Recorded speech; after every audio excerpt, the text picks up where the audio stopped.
दोष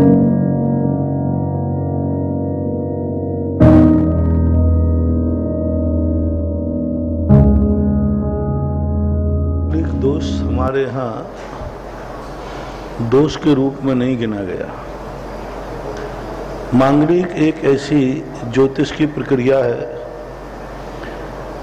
जो अपने ऐसे अशुभ कर्मों को लेके आता है कि वो स्वयं भी डूबता है और जिसके साथ में वह जाता है उसको भी डुबो देता है। लेकिन यदि सामने वाला भी उस दोष से ग्रस्त होता है तो दोनों में दोस्ती हो जाती है। सांप और नौला में बैर है, सांप सांप तो मिलके भी रहते हैं, नौला नौला भी मिलके रहते हैं। इसलिए जब मांगलिक कोई दोष होता है तो उसकी दोस्ती उसके परिवार के लोग भी यदि मांगलिक रूप में हैं तो फिर उसमें कोई दोष नहीं आता, या फिर उसका डबल प्रभाव होना चाहिए। रही बात दोष की शांति के लिए, तो हम इस शांति के लिए तो अपना एक ही हमारे जैन शास्त्रों में कर सकते हैं, क्योंकि मांगलिक का जो रंग होता है वो मूंगा कलर होता है और मूंगा होता है, और मूंगा के स्थान पर हमारे यहाँ सिद्ध भगवान का कलर लाल है। यदि सिद्ध भगवान की नवम नमः सिद्धेभ्यः कह के सिद्ध भगवान का ध्यान किया जाए अथवा सिद्ध चक्र मंडल विधान किया जाए अथवा सिद्ध भगवान की मूर्ति के सामने पूजा की जाए तो सम्यक दर्शन भी सुरक्षित रह जाएगा और तुम्हारे अंदर जो मिथ्यात्व आदि की परिणति के लिए प्रेरणा दी जा रही है आप उससे भी बच सकते हैं। मोइक से सुरभि जन की जिज्ञासा है। महाराज श्री मुनि श्री दक्षिण के एक आचार्य आपका विरोध करते हुए कह रहे हैं कि आप इन्हें और उन जैसे मुनियों को शीतलाचारी कहते हैं, लेकिन उनका कहना तो ये है कि जो मुनि 11वें एवं 12वें गुणस्थान से नीचे हैं वो सभी शीतलाचारी हैं। यहाँ तक कि उन्होंने तो भगवान कुंद आचार्य को भी शीतलाचारी कह दिया। क्या ये सही है? कृपया समाधान करें। अभी जिसकी बुद्धि ही मारी गई है, क्योंकि सावन के आंधरे को हरा हरा ही दिखे, जो स्वयं शीतलाचारी होता है उसे सब शीतलाचारी दिखते हैं। छद्मस्त कहना अलग चीज है और शीतलाचार कहना अलग चीज है। छद्मस्त का अर्थ है कि वह अपना ज्ञान जो है इंद्रिय ज्ञान होने से, परोक्ष ज्ञान होने से छद्मस्त है, शीतलाचारी नहीं। शीतलाचारी तो वो कहलाता है जो अपने वैश्विक मूल गुणों का भी पालन नहीं कर पाता और वो अपनी ऐसी चर्या करता है जिससे स्वयं कलंकित होता है, धर्म कलंकित होता है, संघ कलंकित होता है, मार्ग भी दूषित होता है, उसको शीतलाचारी बोलते हैं। 12वें गुण स्थान वर्ती तक मुनियों के कोई मार्ग दूषित नहीं होता। ये उनकी मति जब मारी जाती है, क्या है, जिस व्यक्ति को शीतलाचार या मिथ्यात्व का नशा चढ़ जाता है तो हमारे यहाँ क्या कहा है, रुन मत वत सत सतुरा। जिसको नशा चढ़ जाता है, बोतल पी लेता है ना, तो बोतल के नशे में कभी कभी वो माँ को भी पत्नी के रूप में देखने लग जाता है और कभी कभी नशे के रूप में पत्नी के भी पैर छूने लग जाता है और उसको भी माँ कह देता है। हाँ, बताते हैं कि वो शराब की बोतल पी ले तो पत्नी को भी मम्मी कह दे, वो पैर पीने छूने लग जाए, और नशे की धुत में आ जाए तो कहो मम्मी को भी पत्नी के रूप में देखने लग जाता है। ऐसी दशा हो जाती है कभी कभी किसी व्यक्ति के मिथ्यात्व कर्म का उदय हो, शीतलाचार चरम सीमा पर पहुंच गया हो, तो अपने शीतलाचार को ढांकने के लिए वह बड़े बड़े कुंद आचार्य, छद्मस्त आदि 12वें स्थानवर्तियों को शीतलाचारी कह देता है। जो इनको शीतलाचारी कह रहा है वह ऐसा ही नशेड़ा है जैसे नशा करके कोई व्यक्ति अपनी माँ को पत्नी के रूप में देख रहा है। सिंगौली से प्रियंका जैन की जिज्ञासा है। महाराज श्री युग में सारा संसार राग में हुआ था, उसी प्रकार आज सारा जगत विद्यासागर में हो रहा है। हर ओर आचार्य श्री की और उनके संयम स्वर्ण महोत्सव की चर्चा हो रही है। धन्य ये सारा संसार जो सच्चे साधु की परिभाषा समझ रहा है। मुनि श्री, मेरी जिज्ञासा नहीं, मेरी विनती है कि जो यंत्र आप भूगर्भ से लेकर आए थे उनमें क्या लिखा था, हम पर कृपा कर बताएं अगर आवश्यक हो तो। पहली बात, आचार्य श्री आचार्य विद्यासागरमय नहीं हो रहा है भारत, एक सच्चे आचार्यमय हो रहा है भारत। एक सच्चा साधक, एक सच्चा आचार्य सारी दुनिया को मिल गया है इस युग में। पंचम काल में नगीने मिलना बहुत कठिन है। खोटे रत्न तो मिल जाते हैं, चोखे रत्न नहीं मिलते। इसलिए सारा भारतवर्ष ने जो कल अपना रूप दिखाया वह किसी नाम के कारण नहीं, एक सच्चे आचरण के कारण, साधना के कारण। और एक सच्चा आचरण आचार्य विद्यासागर महाराज ने अपने जीवन में स्वीकार किया। एक सच्ची परंपरा जिन्होंने बनाई और जिनके नाम से कारण से आज मुनि भक्तों का मस्तक ऊंचा उठा है। आर्ष परंपरा गौरवान्वित हुई है और जो श्रमण संस्कृति है वह उसका मस्तक बहुत ऊंचा उठ गया है आचार्य विद्यासागर महाराज की साधना और तपस्या के कारण। जब मुनि भक्तों का आर्ष परंपरा का मस्तक ऊंचा उठेगा तो नियम रूप से सारी दुनिया उनका उपकार तो मानेगी। कल सारी दुनिया ने ये बता दिया कि आर्ष परंपरा के शिरोमणि, आर्ष परंपरा का मस्तक ऊंचा उठाने वाले आचार्य विद्यासागर महाराज आज हमारे श्रद्धेय हैं।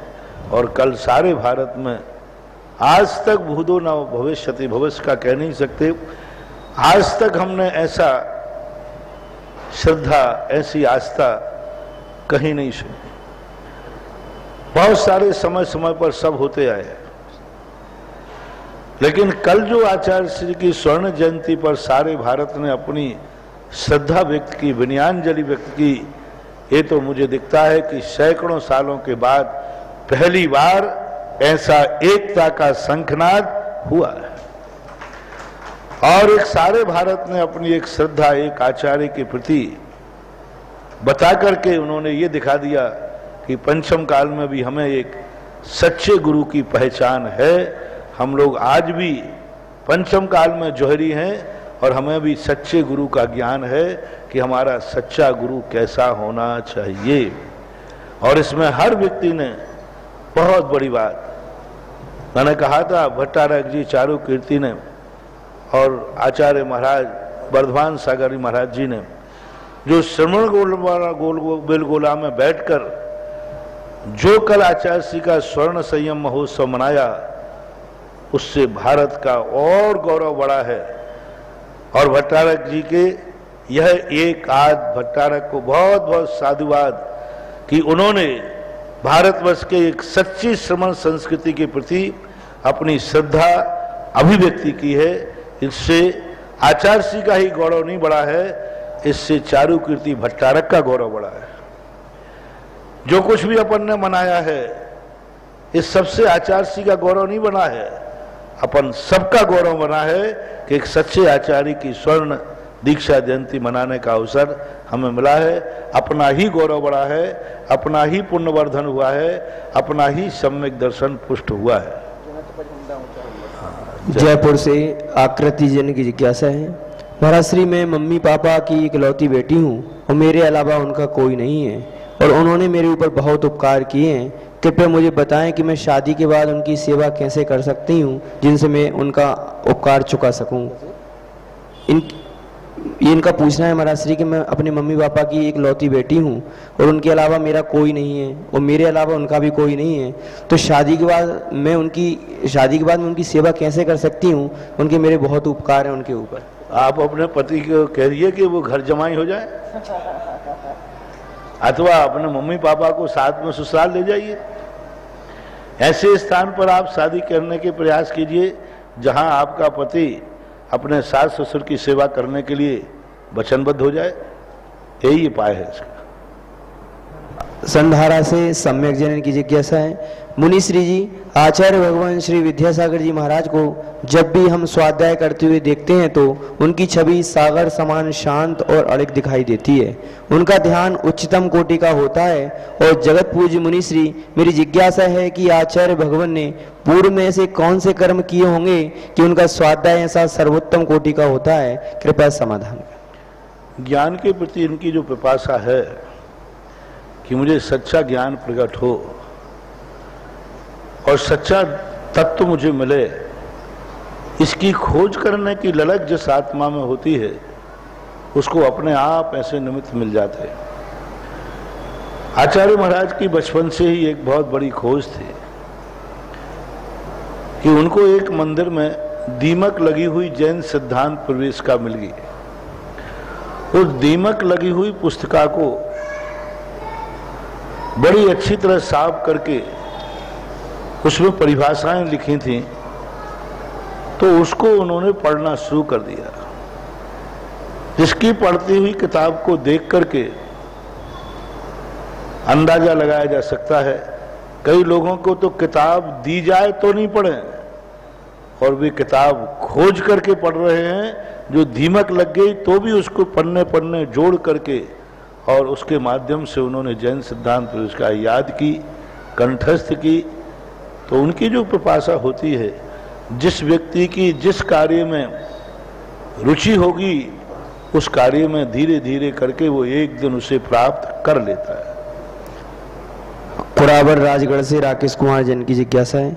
महाराज श्री, जैसे राष्ट्रीय ध्वज की तरह क्या हमारे जैन धर्म की ध्वज की भी कोई संहिता है? यदि है तो कृपया विस्तार से बताएं।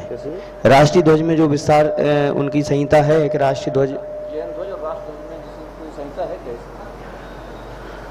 जैन ध्वज के संबंध में कोई निश्चित एक प्रमाण नहीं मिल पा रहा है, लेकिन वर्तमान प्रचलन में दो ध्वज चलते हैं, एक केसरिया ध्वज, दूसरा पचरंगा ध्वज। पचरंगे ध्वज के संबंध में कुछ ऐसे उल्लेख पाए गए हैं जो 2500 निर्माण महोत्सव के समय दिगंबर श्वेतांबरों ने मिलकर के एक झंडे का चयन किया था पचरंगे का। वैसे वर्तमान में अभी हमारे यहाँ केसरिया झंडे का ही प्रचलन है, उल्लेख वही मानना चाहिए। बड़ागांव दसान से पीयूष सिंह इनकी जिज्ञासा है। महाराज जी, हे गुरुदेव, परम पूज्य आचार्य श्री के स्वर्णिम संयम दिवस पर आज आप वो संस्मरण सुनाइए जब हमारे दादा गुरु परम पूज्य श्री ज्ञान सागर जी महाराज ने अपने शिष्य को आचार्य पद देकर और गुरु दक्षिणा के रूप में अपनी संलेखना कराने का अनुग्रह किया था। क्योंकि यह दृश्य तो हम लोग नहीं देख सके पर सुनने को मन लालायित है, कृपया जरूर सुनाएं। ये भारत की एक बहुत बड़ी ऐतिहासिक घटना थी। आज तक ऐसा हुआ नहीं, देखने में नहीं आया कि फलाने आचार्य ने अपने सामने ही अपने शिष्य को आचार्य पद देकर के उसको अपने से ऊंचे बैठा लाओ। इस बात को मैं भी एक कल्पना और अतिशयोक्ति मानता था, लेकिन जब मैं नसीराबाद में गया तो एक गृहस्थ के यहाँ आहार करते समय एक फोटो देखने में आई। वो फोटो में स्पष्ट है कि आचार्य श्री का आसन नीचे है और उनके शिष्य विद्यासागर जिनको आचार्य पद दिया उनका आसन ऊंचा है। चूंकि उनको आचार्य बनाने के बाद ज्ञान सागर महाराज कहीं जा नहीं सकते थे, विहार कर नहीं सकते थे, अस्वस्थ अवस्था थी और उस अवस्था में वो कहीं भी विहार आदि करने में सक्षम नहीं थे और ना ही वो अपनी संलेखना के योग्य कोई दूसरा स्थान समझते थे। अतः उन्होंने अपने ही शिष्य को आचार्य पद देकर उन्हें निर्याप का आचार्य बनाया। ये भारत की पहली इस युग की ऐतिहासिक घटना है। आज तक कोई इतना बड़ा अपने मान का कहना चाहिए खंडन कोई दूसरा आचार्य देखने में नहीं मिला। अभी तक ऐसा एक भी घटना नहीं घटी 50 सालों के अंदर से। कितने आचार्य हो गए, कितने आचार्य ने, लेकिन एक भी आचार्य ने अपने सामने अपने शिष्य को ही आचार्य पद देकर ऊंचा बैठाकर स्वयं नीचे बैठा हो, ऐसी कोई घटना देखने में नहीं आई। उज्ज्वल शांति सागर महाराज ने जब अपना आचार्य पद वीर सागर महाराज को दिया, वीर सागर महाराज वहाँ मौजूद नहीं थे, ब्रह्मचारी सूरजमल जी द्वारा पिछी कमंडल वहाँ भेज दिए गए थे। तो ये घटना एक ऐसी अलौकिक घटना है जो 2000 वर्ष पहले पूज्यवर शिवकोटि महाराज ने श्री भगवती आराधना के अंदर इस बात का उल्लेख किया था कि गुरु अपने शिष्य को आचार्य पद देकर के स्वयं उसी संग में मुनि बन करके रहते हैं अथवा अन्यत्र विहार कर जाते हैं। मुनि बन करके भी रह सकते हैं, जैसे बहुत सारे राजा महाराजा, जैसे रावण के पिताश्री थे रत्नश्राव, अपने बेटे को राजगद्दी देने के बाद स्वयं वहीं रहे, दीक्षा नहीं ली, घर में ही रहे, एक सामान्य प्रजाजन बन के रहे। ऋषभदेव के समय की यही घटना है कि नाभि राय और मरुदेवी ने दीक्षा नहीं ली। अपना बेटा जैसे ऋषभदेव राजगद्दी के योग्य हुआ तो नाभि राय ने राजगद्दी का पूरा भार, राज तिलक सब ऋषभदेव को सौंप दिया और स्वयं नाभि राय सामान्य रूप से श्रावक बनकर के, सामान्य रूप से प्रजाजन बनकर के उन्होंने जीवन व्यतीत किया। क्योंकि तीर्थंकर की दीक्षा के पहले माता पिता कभी भी ना तो दीक्षा लेते हैं ना मरण को प्राप्त होते हैं, घर में ही रहते हैं। और ये भी निश्चित है कि जितने तीर्थंकर राजगद्दी में हुए सबने राज्य किया, सभी तीर्थंकरों के पिताओं ने यही किया, अपने बेटा को योग्य जान करके राजगद्दी दे दी और स्वयं सामान, देखो पहले राजा थे लेकिन बेटा को योग्य समझ करके उनको राजगद्दी पे बैठा रहा, स्वयं नीचे बैठ गए।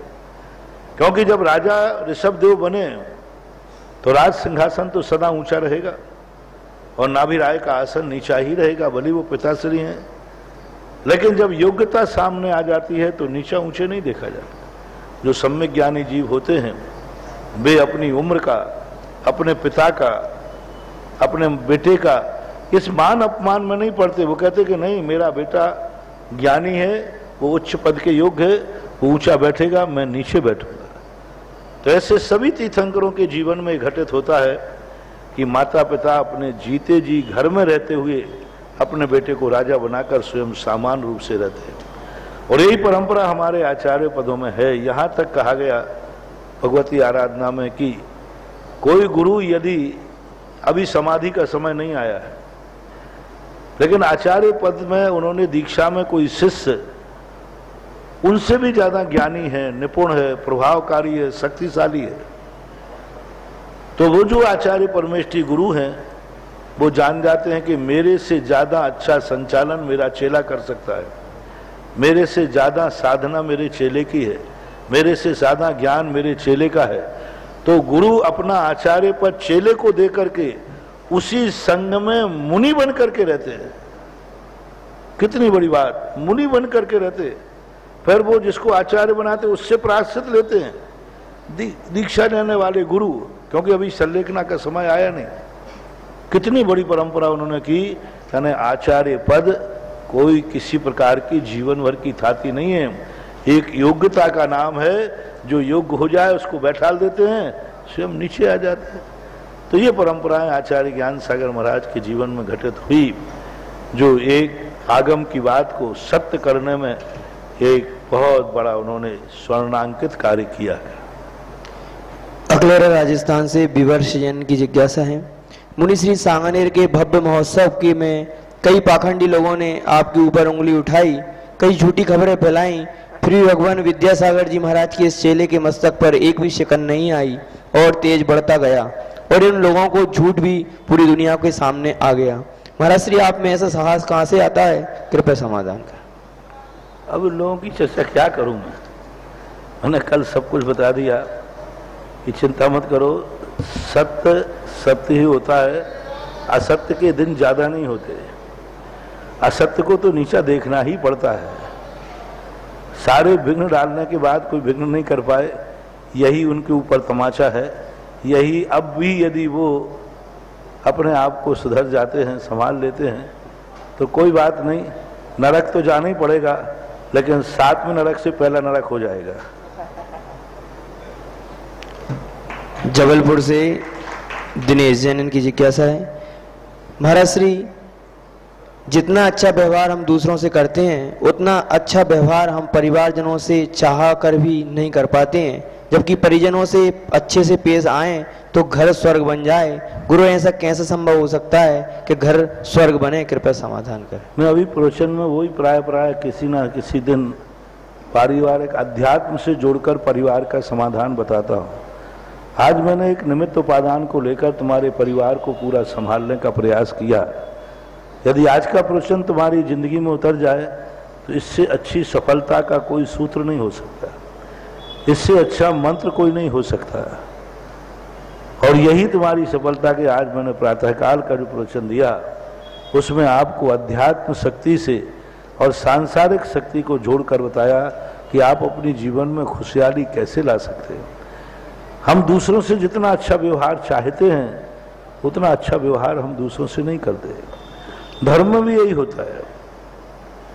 कई लोग धर्म तो करते हैं दूसरों से। एक बार एक धर्म के स्थान पर एक सारी दुनिया वहां से चमत्कार थी, अतिशयकारी थी, दुनिया को लाभ हो रहा था, लेकिन वहां के लोग सब गरीब थे, परेशान थे। मैंने सोचा कि बात क्या है।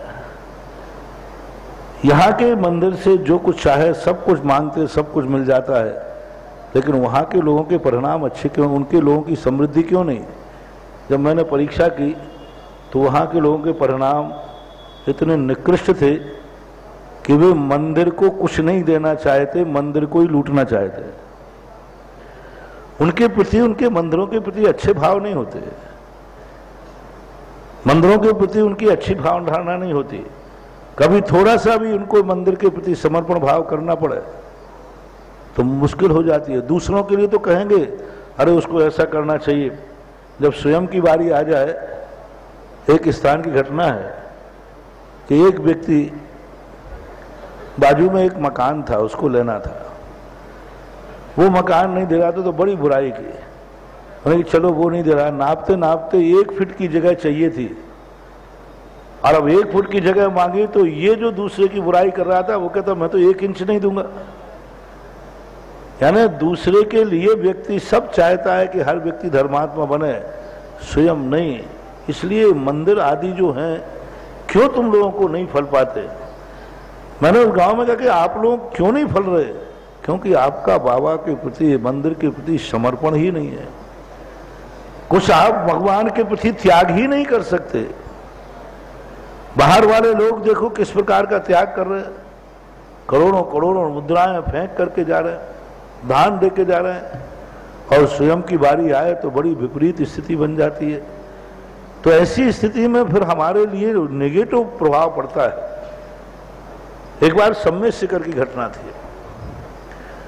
सम्मेद शिखर में जब मैं 83 में गया, पूज्य और गुरुदेव भी के साथ में था, मैं वहां पर जाकर के एक मैनेजर था, वो एक दिन कहने लगा महाराज जी मेरी किस्मत क्या है, मैं बहुत परेशान हूँ, यहाँ छोटा सा वेतन मिलता है।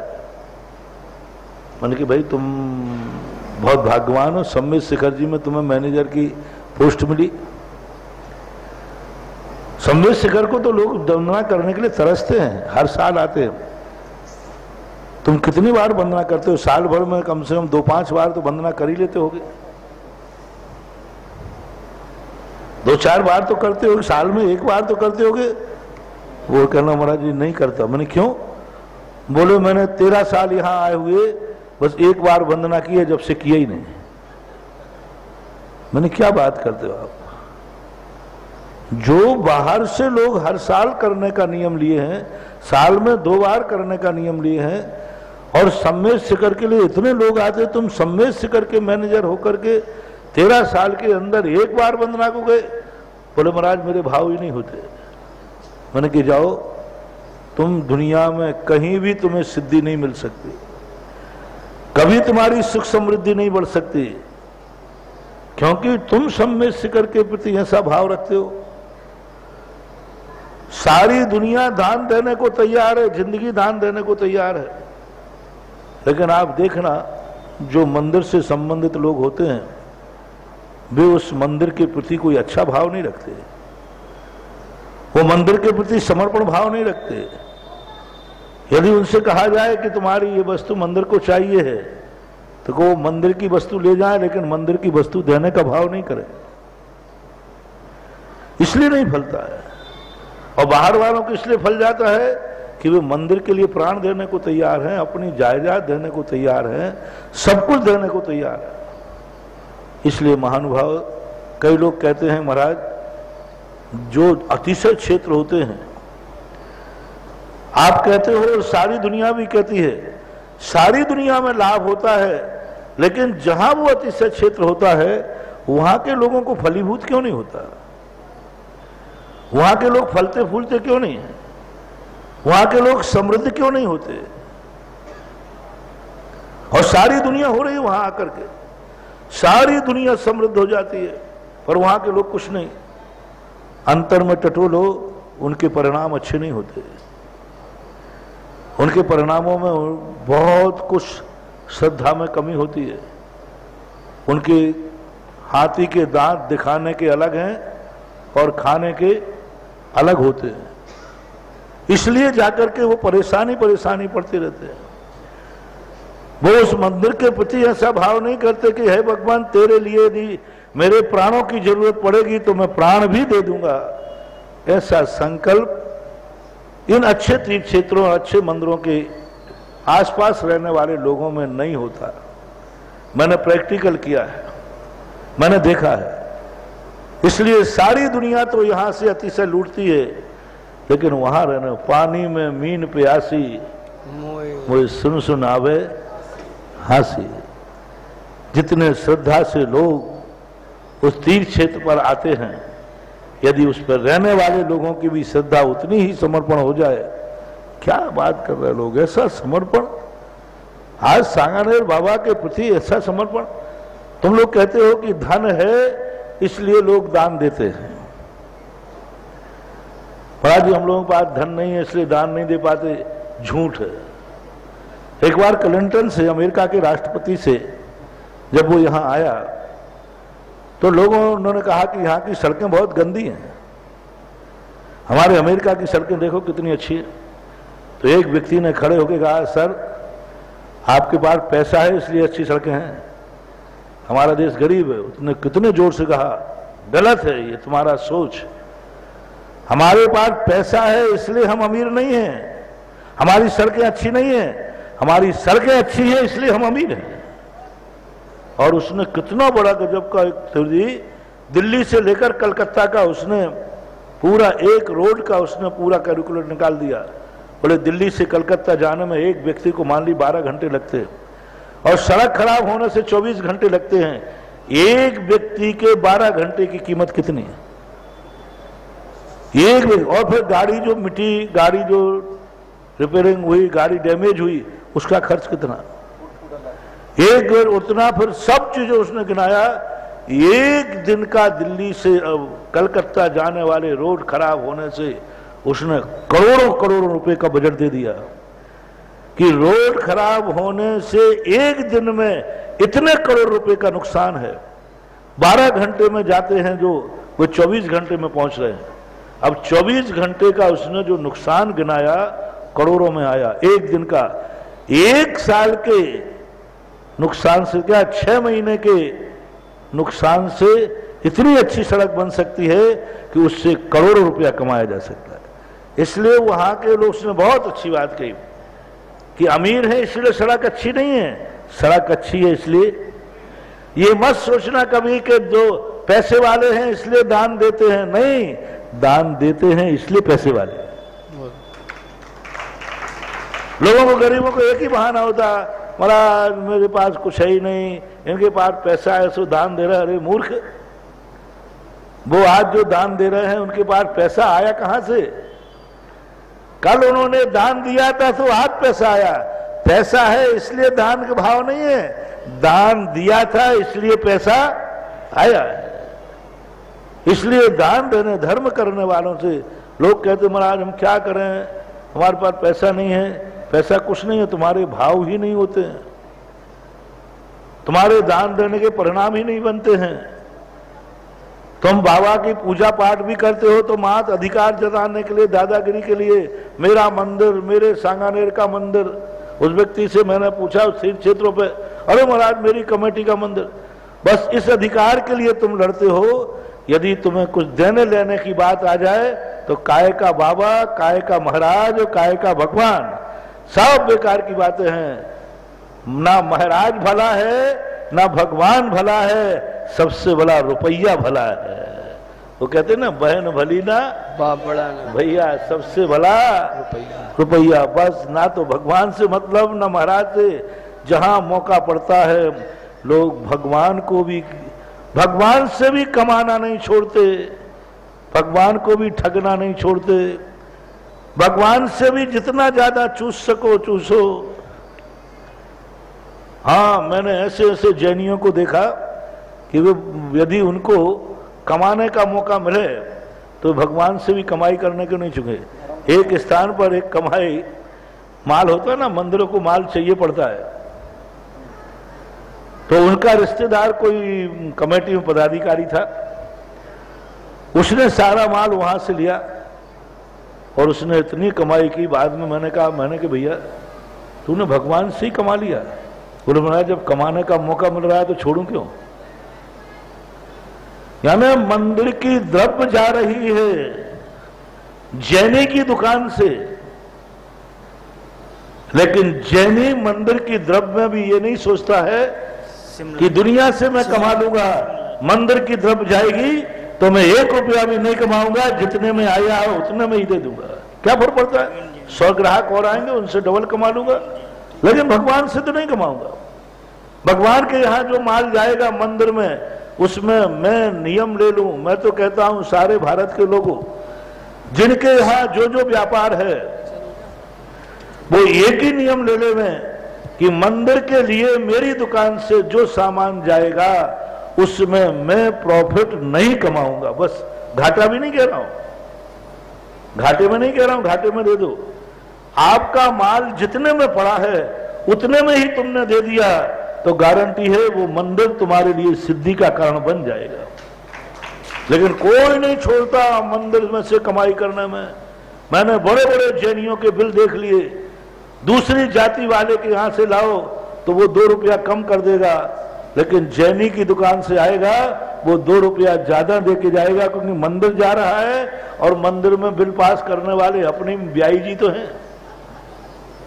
अब बताओ इनकी क्या दुर्दशा होगी, ये बताओ इनकी क्या दुर्गति होगी। और फिर तुम मंदिर को दोष देते हो कि मंदिर के पास रहने वाले, तीर्थ क्षेत्रों के पास रहने वाले लोग अमीर नहीं होते। उनकी नीयत तो देखो कैसी है, मंदिर से कमाने की सोच रहा है, भगवान से कमाने की सोच रहा है कि मंदिर से हमें जितनी कमाई मिल जाए, जितना ज्यादा पैसा मिल जाए। ध्यान रखना, जिंदगी में एक दिन ऐसा जरूर आएगा कि भिखारी बनने के लिए मजबूर होना पड़ेगा। कर्जा, इतना कर्जा लेना पड़ेगा कि कर्जा चुकाते चुकाते मर जाएगा, क्योंकि उसने भगवान से भी कमाने का भाव किया। मंदिर के लिए कमाने की बात आ जाए, जिन भगवान को हम जगत पिता मानते, बड़ा अभिषेक करेगा, बड़ी पूजन करेगा, बड़ा तिलक पत्रा लगाएगा, बड़ा धर्मात्मा बनेगा, और जब मंदिर के लिए बात आएगी तो फिर व्यक्ति पीछे हट जाता है और मंदिर से भी सोचता है जितना मिल जाए। महानुभाव, ऐसे बुरे भाव मत करो, हमेशा एक ही भाव करो। यदि मंदिर के लिए मेरे जीवन भी दान देना पड़े दे दूं, मैं सड़क पर रह जाऊंगा, लेकिन बाबा तेरे लिए कुछ जरूरत पड़ेगी उसके लिए मेरी तरफ से कभी मनाही नहीं होगी, और मैं मंदिर से पैसा नहीं कमाऊंगा। जितना है उतना ले लो, लेकिन कमाई का भाव मंदिर से। और फिर कहो कि महाराज हमारे लिए फलता क्यों नहीं है। महाराज जी सारी दुनिया में आप बताते इस मंदिर में इतना अतिशय है, इस मूर्ति में इतना अतिशय है, और हम लोग तो बड़े परेशान हैं। भारत के 90% तीर्थ क्षेत्रों की बात बता रहा हूं, हर तीर्थ क्षेत्र के पास रहने वाले लोग यही कहते हैं, महाराज जी आप तो कहते हो यहाँ इतना है, लेकिन हम लोग तो सब आसपास के लोग गरीब हैं। मैं किसी का नाम नहीं ले रहा, मेरे 50 सैंपल है, और मैंने बड़े बड़े अतिशय उस मूर्ति में देखे, भगवान में देखे, तीर्थ क्षेत्रों में देखे। लेकिन वहां के लोग वालों को बिल्कुल भी अतिशय नहीं हो रहा, फल ही नहीं रहा, सुख समृद्धि नहीं, परेशान रहते, बीमारियां रहती। तब मैंने इसका सर्वे किया तो उनके परिणाम इतने निकृष्ट पाए गए कि मैंने कहा भगवान, पहले तो मैंने भगवान को कहा भगवान ऐसा नहीं होना चाहिए, फिर भगवान से मैंने दुआ मांगी, क्षमा मांगी, बोले भगवान सही बात है, इनके परिणाम तो बहुत निकृष्ट है, इनके परिणाम होते ही नहीं, कभी नहीं होते, कैसे सुख समृद्धि पाएंगे। ठीक है, जैसा संसार है चल रहा है। अपनी जिज्ञासाओं के लिए श्री सुरेश जी सहपुरा बेटौनी से अपनी जिज्ञासा रखेंगे। उसके पूर्व मेरी एक जिज्ञासा है, हे मुनिवर, वर्तमान में जो स्थापना के दो वेद हैं, तदाकार और अतदाकार, तदाकार स्थापना तो दिखाई देती है, क्या अतदाकार भी स्थापना वर्तमान में की जा सकती है? कृपया समाधान करें। तदाकार अतदाकार स्थापना को लोग स्वरूप नहीं समझ पा रहे हैं। तदाकार अतदाकार और पूज्य स्थापना दो करो। अतदाकार स्थापना तो हमारे यहाँ आज पंचम काल में मना है। चामुंड राय जी ने चारित सार के अंदर स्पष्ट रूप से मना किया है, अतदाकार स्थापना न करें। तदाकार स्थापना के दो रूप होते हैं और अतदाकार स्थापना धर्म के रूप में न करें, अधर्म के रूप में गोटी में। जैसे गोटी आपने 4 कलर के पत्थर उठाए और कहा ये घोड़ा है, ये हाथी है, ये पायादा है, शतरंज खेलने के लिए, तो ये अतदाकार स्थापना। अतदाकार है ना, वैसा आकार नहीं है हम मान रहे, ऐसी अतदाकार स्थापना धर्म क्षेत्र में मनाई है। तदाकार स्थापना दो प्रकार की, एक किसी का चित्र बनाकर कहा ये मेरे पिताजी का चित्र है, एक भगवान की फोटो लेकर टांग दी, बोले ये भगवान की फोटो है, ये तदाकार स्थापना है। अब तदाकार स्थापना के दो रूप, एक पूज्य और एक अपूज्य। फोटो में भगवान आदिनाथ को भगवान आदिनाथ कहना ये तदाकार स्थापना है, लेकिन पूज्य नहीं है। पूज्य तदाकार स्थापना जब ही मानी जाएगी जब उसके पंच कल्याणक होंगे, सूर्य मंत्र होंगे। लोग ठोने पर जो चावल रखते हैं उन चावलों को कहते हैं इनमें भगवान की स्थापना मत करो, भगवान तो सामने बैठा है। अरे भाई कितना मूर्खता है, कितनी अज्ञानता है, उन चावलों में भगवान की स्थापना की नहीं जा रही है, चावलों में भगवान की स्थापना की नहीं जा रही है, क्योंकि उनमें भगवान की स्थापना करेंगे तो प्राण प्रतिष्ठा करना पड़ेगी, सूर्य मंत्र देना पड़ेगा, पंच कल्याण करना पड़ेगा, तब कहीं प्रतिष्ठा होगी। और दूसरी बात है कि भगवान की स्थापना करने के बाद आप पुष्पांजलि क्षेपित करते हैं, पुष्पांजलि क्षेपित यानी वो एक पूजा की साक्षी के चावल है।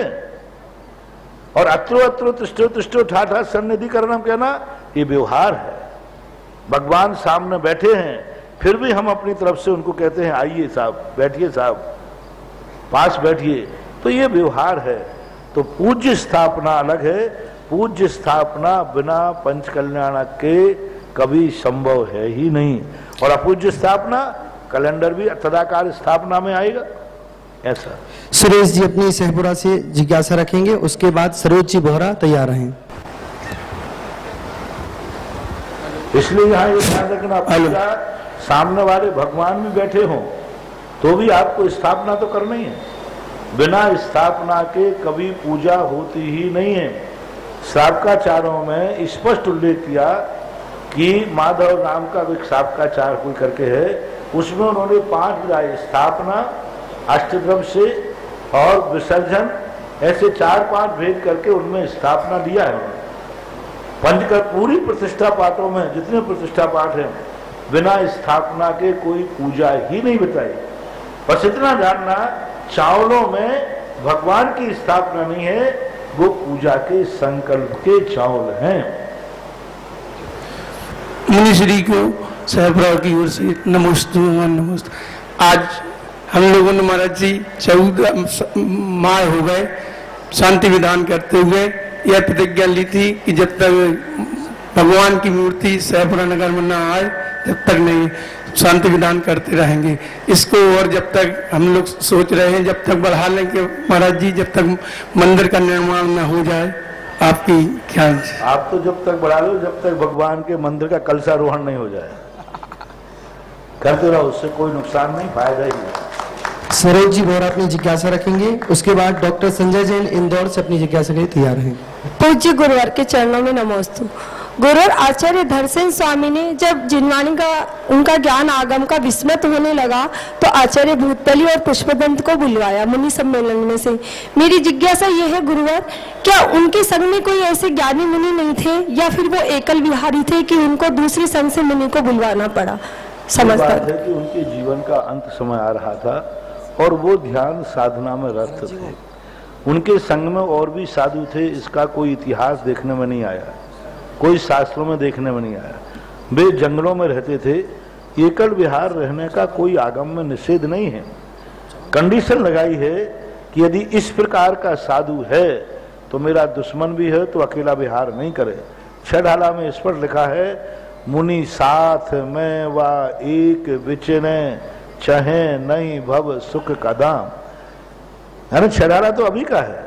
मूल है कि वो दृढ़ चारित्री होना चाहिए, साहसी होना चाहिए, धर्म की प्रभावना में निरत होना चाहिए, धर्म से कभी कुतर्कणाओं से धर्म को छोड़ना, ऐसी शर्तें उन्होंने लगाई हैं। इसलिए इतिहास तो नहीं मिला कि उनके संग में कोई है, वहां से बुला। और दूसरा, यदि संग में कोई होगा भी तो उनको इतना ज्ञान नहीं रहा होगा क्षयोपशम का कि वे उनके ज्ञान को धारण कर सकें। इतिहास कुछ भी नहीं है, लेकिन दक्षिण भारत से मुनिराज आए थे और धरसेन स्वामी के अलावा कोई भी संगत साधुओं का उल्लेख किसी भी शिलालेख में, किसी भी आगम में नहीं मिला।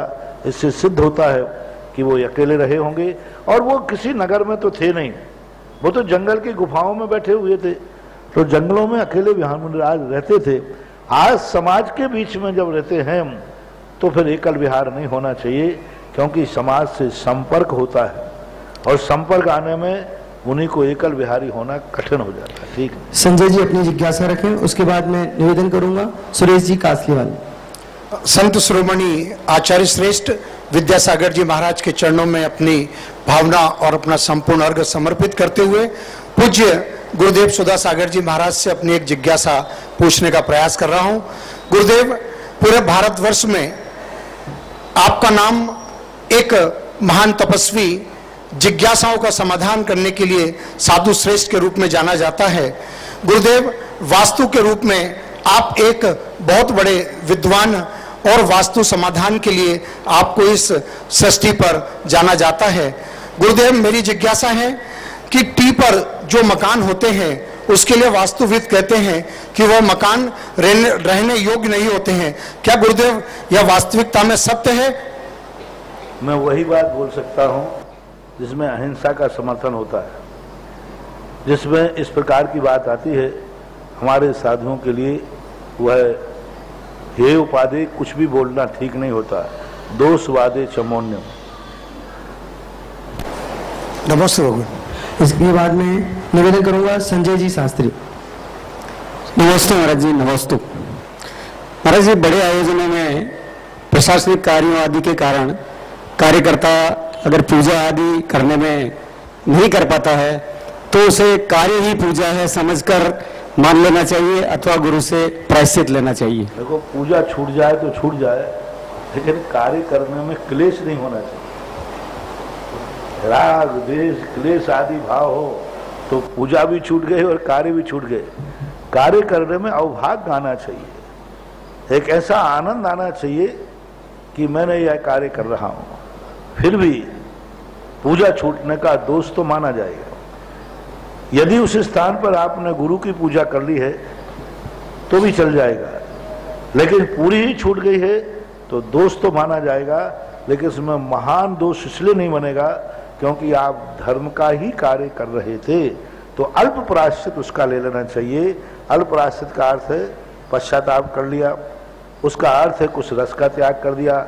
उसका एक दूसरा रीजन ये है कि एक पूजा करते थे, अब जितने दिन छूट गई उतने दिन 2 पूजाएं कर लो, डबल पूजा टाइम दे दो, तो वह कवर कहीं ना कहीं डबल उपयोग करने में हो जाएगा, क्योंकि पर्पस गलत नहीं है।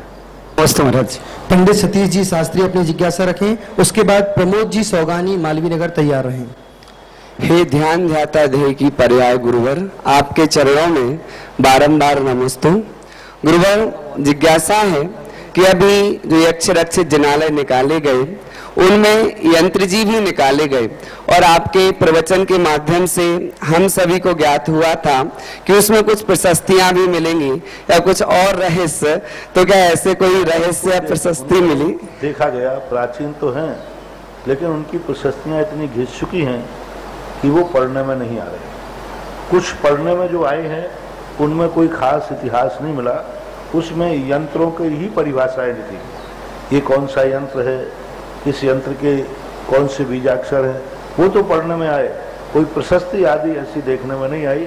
और बहुत प्राचीन होने के कारण से उन पर जो लिखावट है वो समझ में भी नहीं आ रही। गुरुदेव, एक छोटी सी और जिज्ञासा थी कि केस लॉन्च संबंधी माना जाता है कि मुनिराज के लिए केस लॉन्च दिखा करके या स्टेज पे नहीं करना चाहिए महोत्सव रूप में, इससे तो धर्म की प्रभाव ना होगी। जब वो केस लॉन्च करेंगे तो सामने वाला प्रभावित होगा कि किस प्रकार से। सतीश बाबू, 28 मूल गुण जो है ये प्रदर्शन का विषय नहीं, लेकिन कोई देखता है तो छुपाने का विषय भी नहीं। हम 28 मूलभूत क्रियाओं का आयोजन नहीं कर सकते।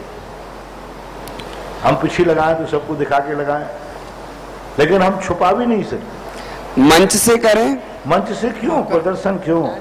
28 मूल गुण का प्रदर्शन नहीं होता। करते हैं तो गलत है? नहीं, मंच से करते हैं वो गलत नहीं है, जो नहीं करते हैं वो भी गलत नहीं है, क्योंकि करते हैं कोई बात नहीं, कभी कर लेते हैं, लेकिन मंच पे ही करना चाहिए। समाज को बाध्य करना चाहिए कि मैं केस लॉन्च कर रहा हूं, आप लोग पंडाल लगाओ, लोगों को बुलाओ, सबको बुलाओ, ऐसा करना ही चाहिए, ये गलत है। जैसे हम लोग केस लॉन्च करते हैं अपने केस, अब क्यों दिखाना, मैं अपने वालों को हाथों से उखाड़ते हैं, लेकिन हम छुप के भी नहीं उखाड़ते, खुले में उखाड़ते हैं। किसी को देखने बुलाएंगे नहीं और कोई देखने आएगा तो उसे भगाएंगे नहीं। हम लोग सुबह सुबह उठ करके प्रातःकाल जो हमारी स्थिति आदि का समय होता है, उस समय हम लोग ध्यान में बैठने के बाद सामायिक प्रतिकों के बाद केशों को उखाड़ना शुरू करते हैं, अपने हाथों से उखाड़ते हैं। आपने देखा होगा कई लोग कहते महाराज जी आप वही महाराज हैं जो कल थे। हाँ, फर्क तो आता ही होगा।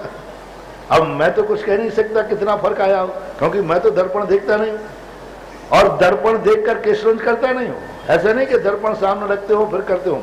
हम लोग तो अपने अंदाज से बालों को उखाड़ते जाते हैं और उखाड़ने वाले जो देखने वाले आ जाते हैं वो देखते हैं। सब देख रहे थे, भीड़ लग गई थी सुबह सुबह, सब लोगों ने देखा। तो बस इसका इतना ही है कि दिखाने का भाव करना नहीं और देखने आ जाए तो मना करना नहीं। देखो, खूब देखो, प्रदर्शन नहीं होना चाहिए।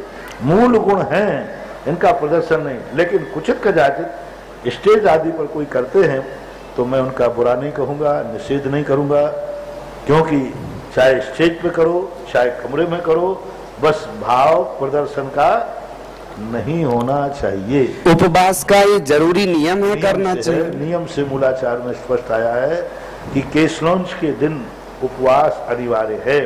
यानी जिस दिन हम लोग केस लॉन्च करते हैं उस दिन 24 घंटे अन्न जल ग्रहण नहीं करते, निराजल उपवास करते, पूरा नियम से। पुनोदर भी नहीं होगा। केस लॉन्च अपने हाथ से उखाड़ेंगे, पूरा 1.5-2 घंटे लग जाते लगभग, और उसके बाद नियम से 24 घंटे अन्न जल का त्याग करते हैं। उपवास अनिवार्य है, कि किसी भी रूप में है, मुराद को उपवास तो करना ही पड़ेगा। प्रमोद जी सौगानी अपनी जिज्ञासा रखेंगे, उसके बाद करण दीदी जी तैयार रहें। नमोस्तु महाराज श्री। महाराज आप केस लॉन्च के बाद 20 साल कम हो जाते और केस लॉन्च के पहले 20 साल ज्यादा लग जाते। मन की अच्छा है तुम लोगों की यही रीडिंग है, तो जब हमें कम लगना होगा तो केस लॉन्च कर लिया करूंगा। नमस्ते महाराज श्री। महाराज श्री, मेरी जिज्ञासा है, आपने प्रवचन में बतलाया था कि आत्म अनुभूति के बिना मिथ्यात्म दूर नहीं हो सकता। आज आपने प्रवचन में बतलाया कि निमित्त और अपादान के समझे बिना मिथ्यात्म दूर नहीं हो सकता। इन दोनों में परस्पर क्या संबंध है? आत्मानुभूति जो है मिथ्यात्व के रूप में नहीं कही होगी। आत्मानुभूति का अर्थ है स्वयं अस्तित्व। आपने सुनने में चूक कर दी कि सम्यक दृष्टि और सम्यक ज्ञानी जो होता है वो आत्मानुभूति की तरफ दौड़ता है, आत्मानुभूति करता है। और आत्मानुभूति का अर्थ क्या होता है? जैसा आगम में कहा वैसी आत्मा को स्वीकार करना। और निमित्त उपादान भी वही बात है, उपादान को मानना यानी आत्मा को मानना है। शब्दों का फेर है, बात वही है। उपादान कहो, आत्मा कहो, स्वद्रव्य कहो, ये सब एकार्थवाची बातें होती। किरण दीदी अपनी जिज्ञासा रखें, उसके बाद सरिता जी, सुनील जी अकताली मुंबई से अपनी जिज्ञासा रखेंगे। कोटि शय नमन। महाराज श्री, आज मेरी बड़ी बहन के बेटे का निधन हो गया हार्ट अटैक से। लगभग 35-40 वर्ष का था। उसने अपने जीवन में पूरे कर्तव्यों का पालन किया और लगभग 150-200 एकड़ जमीन का मालिक था, लेकिन पूरा जीवन संघर्ष और दुख में ही निकला। इसका क्या कारण हो सकता है? सब कुछ होते हुए भी कुछ भोग नहीं पाया। पूर्व भाव में क्या होता है? लाभांतराय कर्म और भोगांतराय कर्म, दो प्रकार के कर्म होते हैं। कभी कभी किसी जीवों के लाभांतराय कर्म का इतना उदय होता है कि उनके लाखों करोड़ों की संपत्ति होती है, लेकिन जब वो खाने बैठते हैं तो कुछ भी नहीं खा पाते, बिना रस की रोटी खाते हैं, जूस तो पी नहीं पाते, पिए तो करेला का पीते हैं, और धन दौलत अपरंपार है। तो इनके लाभांतराय कर्म का उदय तो है, भोगांतराय कर्म का उदय नहीं है। इसलिए इतना सब कुछ होकर के उसने कभी किसी को लाभ तो दिया होगा, लेकिन उस लाभ के उपयोग करने में कहीं ना कहीं विघ्न डाला होगा। इसलिए बहुत सारे लोग, सबको सामने वस्तु रखी है लेकिन बुखार आ गया, नहीं खा पाएंगे, बीमारी आ गई, सब कुछ नहीं कर पाएंगे। सब कुछ सामने है लेकिन आंखों की नेत्र ज्योति चली गई, देख नहीं पाएंगे।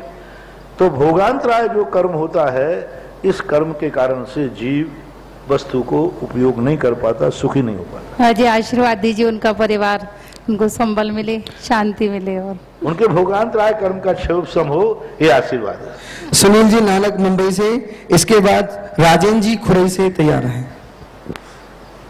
संत शिरोमणि आचार्य गुरुवर विद्यासागर जी महाराज के 50वें संयम महोत्सव पर कोटिस और मुनिश्री, उनके परम तपस्वी मुनिश्री सुधा सागर जी के चरणों में कोटि से नमन। कन्नौज मुंबई परिवार का गुरुवर आचार्य श्री के संयम महोत्सव में एक ऐसी बात आई, इससे एक मेरे मन में जिज्ञासा हो रही है कि उन्होंने कहा जीवन में अगर कुछ करना चाहते हो तो अपने कम से कम अपव्यय यानी वेस्टेज ऑफ मनी, जैसे आपके पास 10 गाड़ी हैं, 2-4 घर हैं, उनका त्याग करके। तो मैं ये चाहता हूँ कि आचार्य ज्ञान सागर जी का ज्ञान में नाम और उनके गुरुवर आचार्य विद्यासागर जी विद्या, तो ऐसा कुछ पूरे भारतवर्ष में जैसे मदन मोहन मालवीय जी ने बनाई यूनिवर्सिटी, जैसे मंगलायतन बना, तो इस टाइप का कुछ ऐसा परफेक्ट काम हो सकता है जो आजीवन के लिए। पहली बात तो ये है कि जो कुछ भी प्राप्त होता है वो अपने पूर्व कर्म के क्षयोपशम से प्राप्त होता है। रही बात बनाने की, बनने से, बातें करने से कुछ नहीं होता। मैं कई बार लोग, क्योंकि संसार में रायचंद, ज्ञानचंद और हुकमचंद, ये 3 ज्यादा हैं, लेकिन करने वाली टीम कहीं नहीं। मैंने कहा था ना कि आप मंदिर की आय में से भागीदारी क्यों बनना चाहते हैं? आप क्यों कहीं से आय देखने पर सोचते हैं कि उस आय को दूसरे में खर्च कर दो? जिसने मंदिर के लिए दान दिया है उसके लिए आप क्यों नहीं ये 10 श्रेष्ठी आप लाइए, 10 लोग 15 लोग ऐसे श्रेष्ठी तैयार हो जाए और 10-15 कार्यकर्ता तैयार हो जाए, कल यूनिवर्सिटी खुल जाएगी। लेकिन कोई करने वाला तो सामने आवे कि हाँ हम जुम्मा लेते हैं, हम बीड़ा उठाते हैं। यहाँ तो आप प्रश्न करके अभी हाल मैं कहूँ कल शिलान्यास बोले महाराज हमारे यहाँ ब्याई जी के यहाँ शादी है, तो ऐसे करने वाले लोग हैं। कोई भी जैन समाज में, खास तौर से दिगंबर ऑलवेज दिगंबर, कोई टाइम नहीं है, कोई समय नहीं देता है, और जो समय देते हैं उनकी टांग खिंचाई और करते हैं। मैंने बड़े बड़े स्कूल, बड़े बड़े कॉलेज खोलकर देख लिए, भाग्योदय आचार्य श्री ने खोल के देख लिया, सब कुछ देख लिया। समाज की स्थिति बड़ी विचित्र है, कहना सरल है, करना बहुत कठिन है। कम से कम आप 50 50 लोग एक साथ आ जाओ, आशीर्वाद दे दूंगा। पंडित राजेंद्र जी आप 50 लोग एक साथ आ जाइए और जिस दिन आ जाओगे उसी दिन आशीर्वाद। श्रवण संस्कृति संस्थान से पंडित राजेंद्र जी आपको उसके संयोजक बन जाइए। हमारे यहाँ जो बोले सो सांकर खोले। उसके बाद विवाह दीदी तैयार रहे। है पूज्य गुरुदेव, नवोस्तु नवोस्तु नवोस्तु।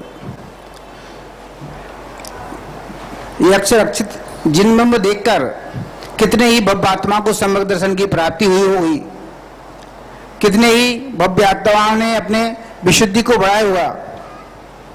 मुनि भगवंत इस वर्तमान में भौतिकता की चकाचौंध और विषयों की आंधी और मिथ्यावादियों के कदम से वे अपने सम्यक दर्शन को कैसे सुरक्षित रखें, कैसे अपनी विशुद्धि को कायम रख सकें। जो ऐसे ऐसे समय समय पर जो निमित्त मिलते हैं ना, इन निमित्तों को ही जान करके व्यक्ति को अपने जीवन का विपरीत मार्ग से बचाव करना चाहिए। सदनिमित्त की उपलब्धि ही असद निमित्त से बचा सकती है और सदनिमित्तों की संगति ही हमें अशुभ की संगति से बचा सकती है। मन तो कहीं ना कहीं टिकेगा, आंख तो कुछ ना कुछ देखेगी, कान तो कुछ ना कुछ सुनेंगे, पैर तो कहीं ना कहीं चलेंगे। आंख है तो वो कुछ ना कुछ देखेगी, बस इतना सा अपन को करना है। आंख को वहां खोलना है जहां वीतरागी भगवान बैठा हो, तो आंख का काम देखना है। अब क्या दिखाना है ये निर्णय हमें करना है।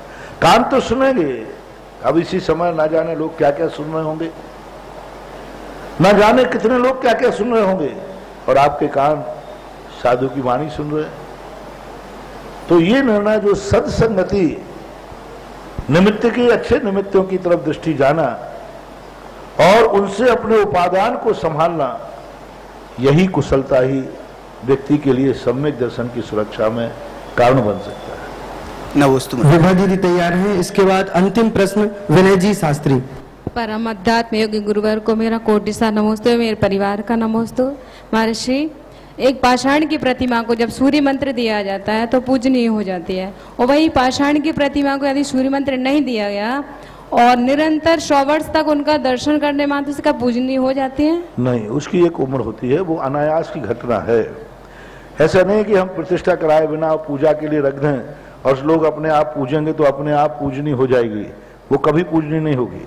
वो प्रसंग ये कहा गया है कि किसी मूर्ति को देखकर हमें ये संदेह हो रहा है, क्योंकि प्रशस्ति भी नहीं लिखी है, तो इसकी प्रतिष्ठा हुई कि नहीं हुई। तो कहा गया है कि उसका ये पता कर लो कि ये 100 साल से पूजी जा रही है। यदि 100 साल से उस प्रतिमा की पूजा हो रही है तो फिर संदेह करने की जरूरत नहीं, वो पूज्य ही है। कब कहा उसमें? जब ऐसा संदेह हो। ये नहीं कि अपन एक मूर्ति आले में रख दें और प्रतिदिन घंटी बजाकर जल चढ़ाएं। तो पहली बात तो 100 साल के बाद ही तो पूज होगी। 100 साल तक तो तुमने पत्थर पूजा, 100 साल तक पत्थर तुमने पूजा है। अब 100 साल के जब तुमने पत्थर पूजा तो 1000 साल भी पूजो, पत्थर को पूजने से कभी भगवान होने वाले नहीं है। लेकिन जो मूर्ति भगवान के नाम से 100 साल तक पूजी है, लोगों ने उसे भगवान मान के पूजा है, पूज्य बनाने के लिए नहीं, पूज्य थी इसलिए पूजा है। दो बात है, पूज्य बनाने के लिए पूजना और पूज्य है इसलिए पूजना। तो 100 साल तक लोगों ने क्या मान के पूजा कि ये पूज्य ही है, इसलिए कहा अब संदेह करने की जरूरत नहीं है। लेकिन तुम कहो कि पूजने के लिए है, तो फिर काय को हमारी जरूरत है और काय को सुरेश पंडित जी की जरूरत है। तो एक मूर्ति लाओ और मंदिर में अपने घर में रखो, ऐसा नहीं, आगम में ऐसा कोई उल्लेख नहीं। अंतिम प्रश्न पंडित विनय शास्त्री। नमोस्तु महाराज जी। महाराज जी, जब आचार्य परमेष्टि 28 मूल गुणों का पालन करते हैं उस समय भी सट आवश्यक का पालन करते हैं, पुनः 36 मूल गुणों का पालन करते समय भी सट आवश्यक दिए हैं, 2 बार देने का क्या औचित्य है? बहुत अच्छा प्रश्न है। सट आवश्यक जो आचार्य परमेष्टि को दिए उनमें विशेषता होती है। जैसे देव पूजा है, वो समता समारोह थुति उच्चारण वंदनाम, तो इनके संबंध में बड़ी विशेषता आती है। इनको अपने लिए भी करना है और शिष्यों को भी कराना है। और उन आवश्यकों को करते समय ये ध्यान रखना है कि कुचित कदाचित शिष्य जो है संक्षेप में भी आवश्यक कर लेता है, लेकिन जो आचार्य परमेष्ठी हैं वो संक्षेप में नहीं करेंगे। यदि वो संक्षेप में करेगा तो शिष्य तो अति संक्षेप में कर देगा। तो आचार्य के लिए ये मूल गुण विशेषता को लेके आते हैं। जैसे एक व्यक्ति ने 60 नंबर प्राप्त किए, एक ने 75 नंबर प्राप्त किए, तो डिक्टेंशन किसका मिला? क्यों? पास तो दोनों हुए ना। बस आचार्य परमेष्ठी के 6 आवश्यक डिक्टेंशन मानना चाहिए और साधु परमेष्ठी के आचार्य के 60 नंबर वाले भी चलते हैं।